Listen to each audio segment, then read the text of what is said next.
வணக்கம். G news 24x7 செய்திகளுக்காக செய்தி வாசிப்பவர் உதயகுமார்.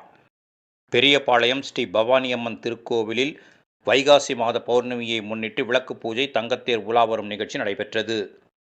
திருவள்ளூர் மாவட்டம் எல்லாபுரம் ஒன்றியம் பெரியபாளையத்தில் உள்ள ஆரணி ஆற்றங்கரையில் பிரசித்தி பெற்ற ஸ்ரீ பவானியம்மன் திருக்கோவில் உள்ளது. இத்திருக்கோவிலுக்கு சென்னை, திருவள்ளூர், காஞ்சிபுரம், செங்கல்பட்டு உள்ளிட்ட பல்வேறு மாவட்டங்களைச் சேர்ந்தவர்களும், ஆந்திரா, கேரளா, கர்நாடகா உள்ளிட்ட பல்வேறு மாநிலங்களைச் சேர்ந்த பல்லாயிரக்கணக்கான பக்தர்கள் சனிக்கிழமை இரவு வந்து தங்குவர்.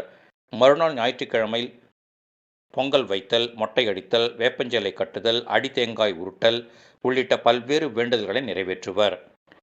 இன்று இரவு வைகாசி மாத பௌர்ணமியை முன்னிட்டு உற்சவருக்கு பால், தயிர், பன்னீர், சந்தனம் உள்ளிட்ட 16 வகையான வாசனை திரவியங்கள் மூலம் சிறப்பு அபிஷேகம் செய்யப்பட்டது.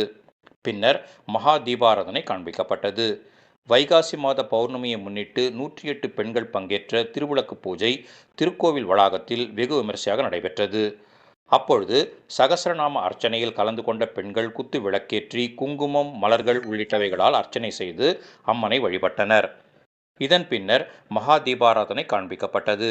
பின்னர் பூஜையில் கலந்து கொண்ட பெண் பக்தர்களுக்கு பிரசாதம் வழங்கப்பட்டது. இதையடுத்து மங்களவாத்தியம் முழங்க தங்கத்தேரில் பவானி அலங்காரத்தில் உற்சவர் 3 முறை பிரகார உலா வரும் நிகழ்ச்சி நடைபெற்றது. இதில் ஏராளமான பக்தர்கள் கலந்து கொண்டு சாமி தரிசனம் செய்தனர். நிகழ்ச்சிக்கான ஏற்பாடுகளை திருக்கோவிலின் அறங்காவலர் அஞ்சன் லோகமித்ரா மேற்பார்வையில், செயல் அலுவலர் பிரகாஷ் தலைமையில் ஊழியர்கள் மற்றும் பணியாளர்கள் சிறப்பாக செய்திருந்தனர்.